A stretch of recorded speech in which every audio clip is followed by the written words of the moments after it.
یہ ارض مقدس، یہ وطن اور ہمارا پیارا پاکستان ہم سب کے لیے قابل فخر اور ہمیں اپنی جانوں سے زیادہ عزیز، اور اس وطن پر جو اپنی جانوں کا نذرانہ پیش کرتے ہیں وہ ہمارے شہداء میجر عزیز بٹی شہید صاحب۔ آج ہم اپنی پوڈ کاسٹ میں ان پہ بات کریں گے۔ یہ جنگ شروع ہوئی 6 ستمبر کو اور پھر ان کی شہادت کب ہوئی، مختصر صاحب ہمیں بتائیں۔ یہ وار جو ہے 1965 کی 6 ستمبر کو یہ جنگ شروع ہوتی ہے، and immediately after mid night India کا اٹیک جو ہے وہ آ جاتا ہے۔ آرٹلری کے شیل جو ہیں وہ گرنے شروع ہو جاتے ہیں۔ اپنی ایئر فورس کو استعمال کیا جو اسٹریفنگ کے لیے آئے اور کئی مرتبہ آئے۔ پاکستان آرمی کی یہ لمیٹیشن تھی کہ مین پاور کم تھی، ہم نسبتاً ایک چھوٹے رقبے کا ملک، چھوٹے وسائل والا ملک، اور ہماری فوج بھی کم تھی، لیکن جوانوں کا، افسروں کا حوصلہ جو تھا وہ میچ لیس تھا۔ اور میرے صاحب شہید کا ایک تاریخی فقرہ ہے، جب ان سے پیس ٹائم میں ایک آفیسر نے پوچھا کہ سر اگر انڈیا نے اٹیک کیا تو کیا ہم جواب دے سکیں گے؟ تو میرے صاحب شہید نے کہا جواب ہم منہ توڑ جواب دیں گے انشاءاللہ۔ نشان حیدر جو ان کو دیا گیا، اتنا بڑا اعزاز ہے ظاہر ہے پاکستان کا، اس چیز کی خاص وجہ کیا تھی؟ انہوں نے لائف رسک لیا اور جانتے ہوئے لیا کہ میں ہٹ ہو سکتا ہوں۔ اگر مورچے میں بیٹھے رہتے تو ٹینک تو چڑھائے ہوئے تھے اوپر، سر کے اوپر، انہوں نے روند کے مورچے آگے نکل جانا تھا۔ تو میرے صاحب شہید نے بالکل وہ جو لمحوں کی کیلکولیشن تھی وہ کی، وہ مورچے سے باہر آئے، بڑا افیکٹو فائر کروایا۔ جو شروع میں 3-4 ٹینک آ رہے تھے وہ ہٹ ہوئے، اس کے بعد پیچھے جو ٹینک آ رہے تھے پھر وہ ہٹ ہوئے، اور جو تیسری لیئر تھی ٹینک کی، جب انہوں نے دیکھا کہ ہمارے آگے جانے والے سارے ٹینک ہٹ ہو چکے ہیں تو وہ پھر واپس بھاگ گئے۔ لیکن ایک ٹینک نے ان کے اوپر نشانہ جو ہے وہ رکھ لیا تھا، اس نے ان کو زیرو کیا۔ تو فائنلی ایک ٹینک کا شیل آ کے ان کو لگتا ہے یہ 10 بجے ہیں اور 12 ستمبر کی صبح ہے۔ 6 دن چلی ہے جی بالکل۔ میرے صاحب شہید پھر گرتے ہیں اور آن دا اسپاٹ ان کی شہادت ہو جاتی ہے۔ بسم اللہ الرحمن الرحیم۔ السلام علیکم خواتین و حضرات، welcome to doctor Abdul Basit podcast. ناظرین، یہ ارض مقدس، یہ وطن اور ہمارا پیارا پاکستان ہم سب کے لیے قابل فخر اور ہمیں اپنی جانوں سے زیادہ عزیز، اور اس وطن پر جو اپنی جانوں کا نذرانہ پیش کرتے ہیں وہ ہمارے شہداء۔ ان شہداء میں پاکستان میں ایک نام ایسا ہے جس نام پہ سب لوگ قربان، اور اس نام پہ سب لوگ ان کی بہت تعریف کرتے ہیں، میجر عزیز بٹی شہید صاحب۔ آج ہم اپنی پوڈ کاسٹ میں ان پہ بات کریں گے، اور جو مہمان شخصیت ہمارے ساتھ موجود ہیں، ویسے تو وہ مہمان شخصیت جو ہیں وہ میڈیا کی جانی پہچانی شخصیت ہیں، تقریباً 15,000 ٹاک شوز میں شرکت کر چکے ہیں اور 12,000 کے قریب آرٹیکلز لکھ چکے ہیں، لیکن وہ ڈرامہ ان کا ایک ایسا ڈرامہ جو پوری دنیا میں ان کی شہرت کی باعث بنا اور تمام چیزوں پہ سب سے اوپر رہا، اور پاکستان میں یا میں کہوں گا دنیا میں وہ ڈرامہ جو 56 دفعہ ٹیلی کاسٹ ہوا، اور ہر سال 6 ستمبر کو یوم دفاع کے موقع پر اور میجر عزیز بٹی شہید صاحب کا جو یوم شہادت ہے اس کے موقع پر ٹیلی کاسٹ ہوتا ہے، وہ ہے میجر عزیز بٹی شہید ڈرامہ۔ اس ڈرامے کے مرکزی کردار جنہوں نے اس ڈرامے میں میجر عزیز بٹی شہید صاحب کا کردار ادا کرنے کی، جنہیں میں کہوں گا سعادت حاصل ہے، وہ آج ہمارے ساتھ موجود ہیں، جناب سید ناصر رضا شیرازی صاحب۔ السلام علیکم شاہ صاحب۔ وعلیکم السلام جی۔ شاہد صاحب بہت شکریہ، آپ نے ہمیں وقت دیا اور اس اہم موقع پر آپ ہمارے ساتھ شریک ہوئے۔ شاہد صاحب میں چاہوں گا آپ ہمیں اس ڈرامے کو، میرا خیال ہے کہ پاکستان کے ہر اس نوجوان نے دیکھا ہے جس کی عمر اب 25-30 سال کے قریب ہے، ہم نے بچپن میں اس ڈرامے کو بہت دفعہ دیکھا۔ میں چاہتا ہوں کہ آپ اپنی اس ڈرامے کے ساتھ جو آپ کی سلیکشن ہوئی اور پھر جو یہ ڈرامہ اس کی جو پروڈکشن ہوئی، وہ ساری کہانی آج ہمارے ناظرین سے شیئر کریں۔ ڈاکٹر باسط کی عجیب اتفاق ہے کہ میں نے میڈیا میں بہت زیادہ کام کیا، اور میرا کیریئر جو ہے وہ آلموسٹ کو 25-30 برس پہ محیط ہے، اور اس میں جیسے کہ آپ نے اپنے انٹرو میں بھی بتایا کہ میں نے مختلف ٹی وی چینلز پہ، جس میں سب سے زیادہ پی ٹی وی ہے جس پہ میں نے کام کیا، اور نیوز کرنٹ افیئرس کے میں نے 15,000 ٹی وی ٹاک شوز بطور اینکر یا اینالسٹ پیش کیے، اور اس کے علاوہ لکھایا بھی بہت، آرٹیکل رائٹنگ کی، کالم نگاری کی۔ لیکن یہ تمام کاوشیں ایک طرف، اور میجر عزیز بھٹی شہید نشان حیدر کا کردار جو ہے وہ ایک طرف، تمام چیزیں جو ہیں ان کو یہ ڈرامہ اوور شیڈو کر گیا نیم اینڈ فیم کے اعتبار سے۔ تو میں تو بائی پروفیشن جرنلسٹ تھا، لیکن یہ ISPR اور PTV کا جوائنٹ وینچر تھا، اور جس وقت یہ سوچا گیا کہ اس موضوع پہ ڈرامہ بننا چاہیے، تو اس زمانے میں بڑے نامور اداکار جو تھے ان کی بہتات تھی، بہت بڑے بڑے نام تھے جو اپنے زمانے میں اپنی پہچان بھی رکھتے تھے، اور کام کے اعتبار سے میں سمجھتا ہوں بڑی قداور شخصیات۔ یہ کس سال کی بات ہے سر؟ اچھا جی، یہ بڑا دلچسپ معاملہ ہے۔ پہلی میری جو سلیکشن ہوئی وہ 1984 میں ہوئی، لیکن ڈرامہ جا کے بننا شروع ہوا 94 میں. تو یہ جو 10 برس کا عرصہ ہے یہ بڑا طویل عرصہ ہے جس میں مجھے یہ بتایا گیا اور ریکویسٹ بھی کی گئی ان اے وے کہ سلیکشن تو آپ کی ہو گئی ہے، لیکن اب ڈرامہ بعض وجوہ کی بنا پہ فوری طور پہ ہم تھوڑا سا سلیکشن کا آپ جو بتا رہے تھے، میرے کوشچن سے پھر آپ آگے آ گئے ہیں. آپ بتا رہے تھے کہ اس ٹائم اداکاروں کی بہت بہتات تھی اور سب لوگ ظاہرہ چاہتے تھے. جی اچھا، پہلی جو لسٹ آئی اس میں تمام نامور لوگ شامل تھے، لیکن جو ڈرامہ بنانے والے لوگ تھے اس میں آف کورس ISPR بھی تھا اور PTV بھی تھے. انہوں نے یہ سوچا کہ ان چہروں کو بطور میجر عزیز بھٹی ہم کیسے ایکسیپٹ کروائیں گے قوم سے، ناظرین سے. تو فائنلی یہ سوچا گیا کہ کوئی نیا چہرہ ٹرائی کیا جائے جس کو لوگ قبول کریں. پھر جب نئے چہرے کی تلاش شروع ہوئی تو اس میں لاتعداد افراد جو ہیں وہ آئے مختلف کوارٹر سے. میرا بھی نام میرے ایک دوست ہیں انہوں نے دے دیا، مجھے as a matter of fact معلوم نہیں تھا کہ یہ پروجیکٹ جو ہے یہ بنانے کا فیصلہ ہو چکا ہے. اس سے پہلے جو نشان حیدر کے موضوع پہ ڈرامے بنے تھے اس میں سب سے پہلے بنا کیپٹن سرور شہید کا، اس کے بعد بنا میجر طفیل شہید نشان حیدر، اور اس کے بعد جو تھا وہ ایئر فورس کا جو ڈرامہ تھا راشد منہاس شہید نشان حیدر، یہ بن چکے تھے اور ان اے وے وہ بڑے پسند کیے گئے تھے. اس میں جو مین وجہ تھی وہ یہ تھی کہ جو مین کیریکٹر لوگ ادا کر رہے تھے وہ ریزمبل کرتے تھے، ان کا مینرزم بہت اچھا تھا. تو مین کنسیڈریشن یہی تھی کہ جس شخص کو اس کے لیے سلیکٹ کیا جائے وہ کسی نہ کسی اعتبار سے میجر عزیز بھٹی تو لگے.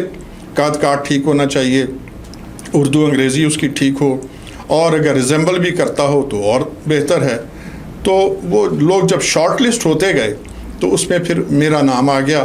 اور وہ جو سلیکشن بورڈ تھا اس میں ISPR کے تھے میجر جنرل سلیم، اور PTV کے ڈائریکٹر تھے GM تھے جناب نثار حسین صاحب، اور ہماری پروڈکشن ٹیم اور کافی لوگ تھے.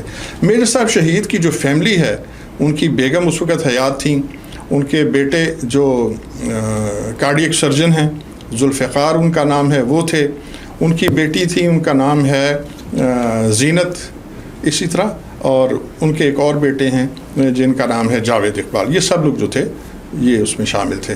تو شارٹ لسٹ ہونے کے بعد جو ان کے بیٹے تھے میرے صاحب شہید کے ذوالفقار، وہ بھی اس کیریکٹر کے لیے کنسیڈر ہو رہے تھے. جب میں نے یہ دیکھا تو میں نے کہا جی بہت اچھی بات ہے، بڑی خوشی کی بات ہے، آپ یہ ڈرامہ کیجئے. لیکن فائنلی انہوں نے کہا کہ میں یہ محسوس کرتا ہوں، اور پھر ان کی فیملی نے اس بات کی تائید کی کہ ہم محسوس کرتے ہیں کہ ڈرامہ ذوالفقار کی بجائے ناصر شیرازی سے کروا لیا جائے. تو میں سمجھتا ہوں یہ میرے لیے بہت بڑا کمپلیمنٹ تھا اور اعزاز کی بات تھی. تو اس انداز میں میری پھر وہ سلیکشن ہو گئی. اچھا، میں تو چونکہ سویلین تھا اور میرے ساتھ جنہوں نے پرفارم کرنا تھا وہ فوج کے سرونگ لوگ تھے، فرام جوان ٹو اے جنرل. ایک سین میں اس وقت کے جو آرمی چیف ہیں جنرل کاکر وہ بھی تشریف لاتے ہیں. PMA کی پاسنگ آؤٹ کے بعد جو ڈنر ہوتا ہے اس میں ان کو دیکھا جا سکتا ہے.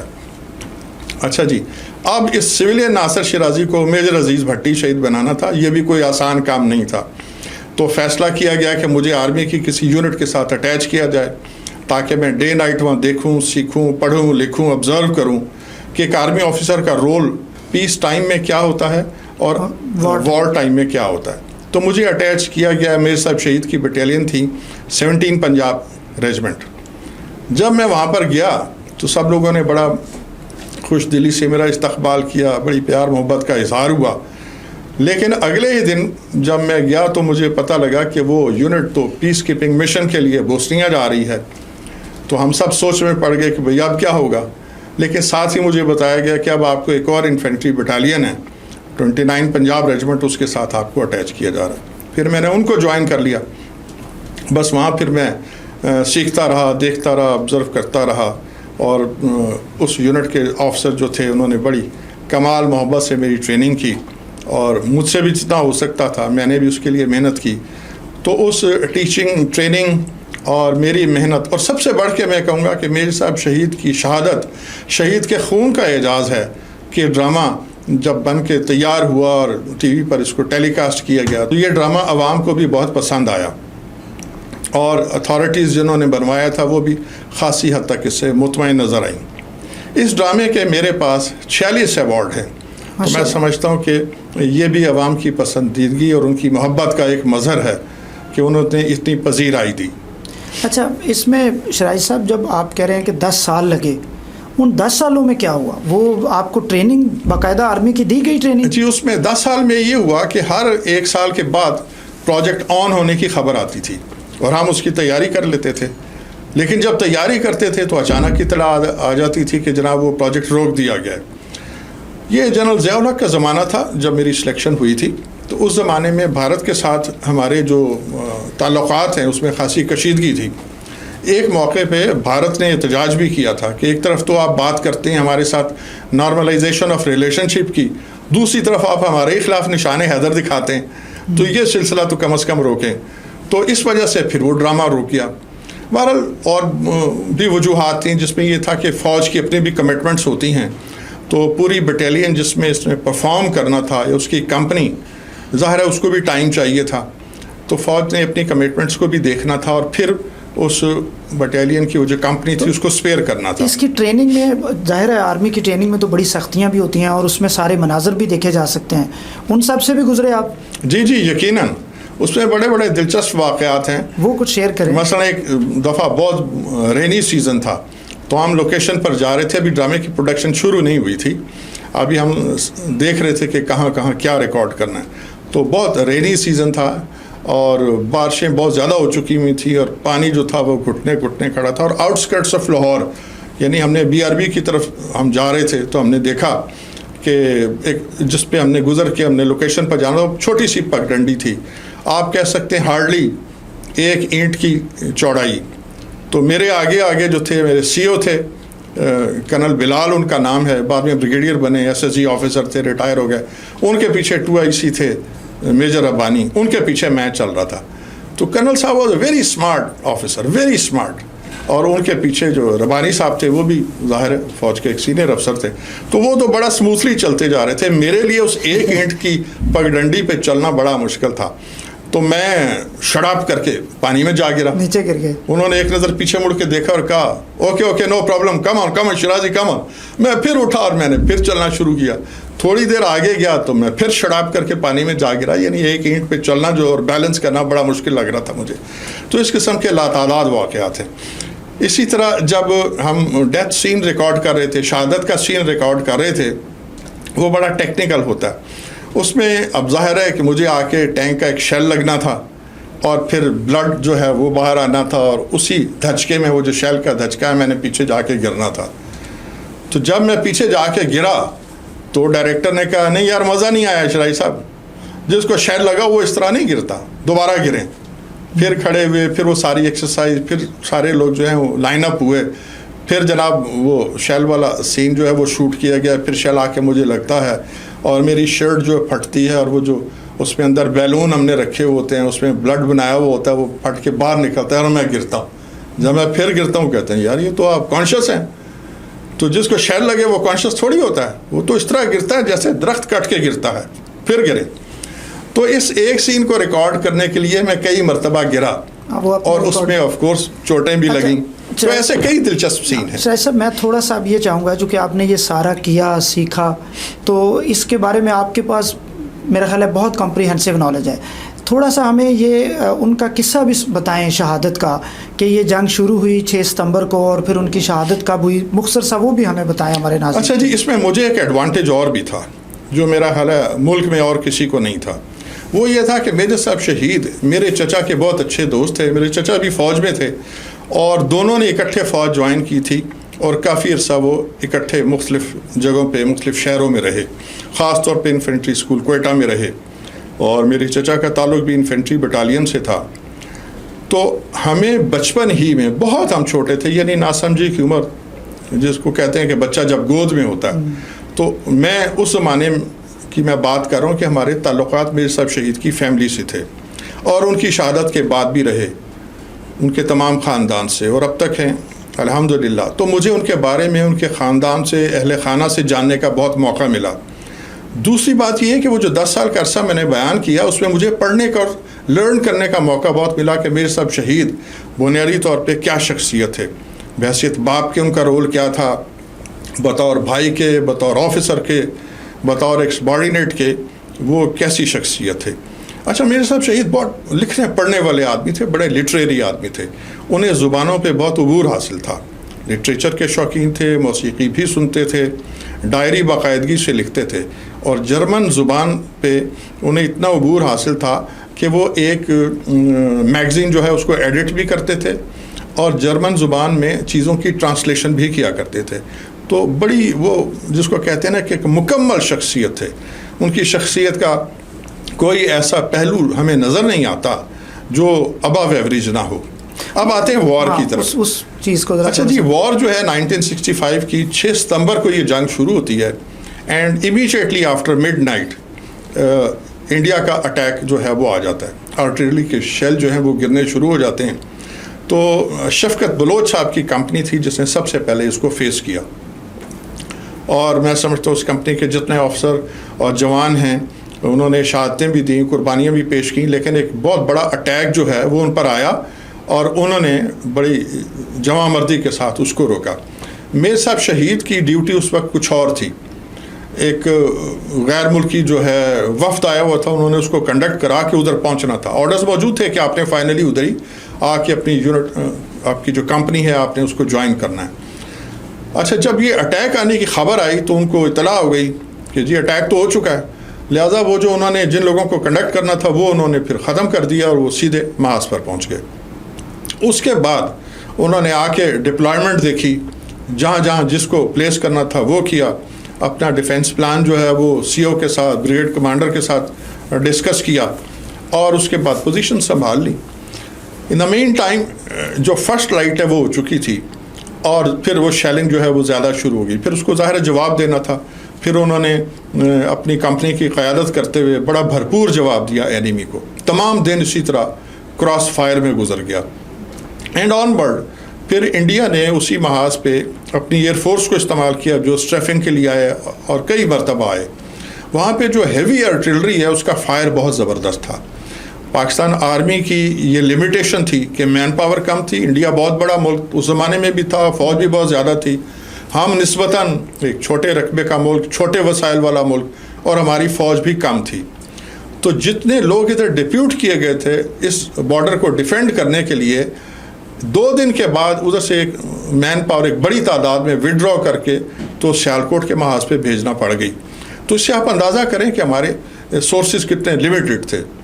لیکن جوانوں کا, افسروں کا حوصلہ جو تھا وہ میچ لیس تھا. کسی نے اس بات کی کوئی پرواہ نہیں کی کہ ہم تعداد میں بہت کم ہیں. اور میرے صاحب شہید کا ایک تاریخی فقرہ ہے, جب ان سے پیس ٹائم میں ایک آفیسر نے پوچھا کہ سر اگر انڈیا نے اٹیک کیا تو کیا ہم جواب دے سکیں گے, تو میرے صاحب شہید نے کہا جواب ہم منہ توڑ جواب دیں گے انشاءاللہ. اور یاد رکھو جنگ جو ہے وہ تعداد سے نہیں لڑی جاتی, استعداد سے لڑی جاتی ہے.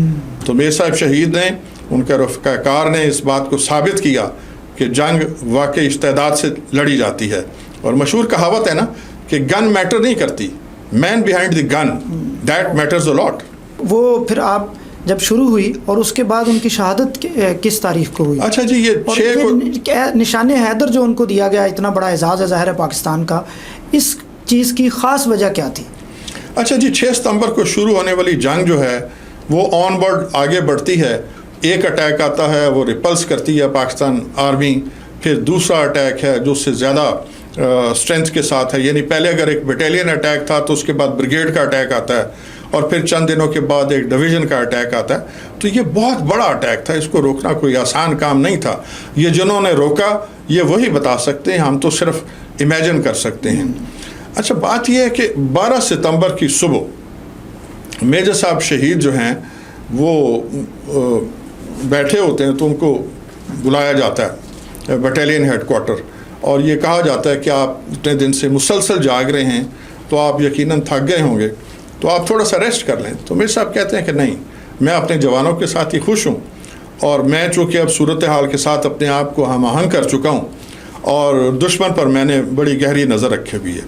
اگر میں ریسٹ کرنے کے لیے آ گیا تو پھر میرے جوان جو ہیں وہ بھی تھوڑے سے ڈیمورلائز ہو جائیں گے, تو میرا ان کے ساتھ رہنا ہی بہتر ہے. بہرحال سی او نے ان کو کئی مرتبہ کہا لیکن وہ نہ مانے, اور پھر انہوں نے آ کے اپنے جو فورس ہے اس کے ساتھ ہی وہ اپنے مورچے میں آ گئے. وہاں پر ایک جیپ کھڑی تھی, یہ رات کا سین ہے, یعنی صبح شہادت ہوتی ہے تو رات کو جو 5 اور 6 کی رات ہے اس میں وہ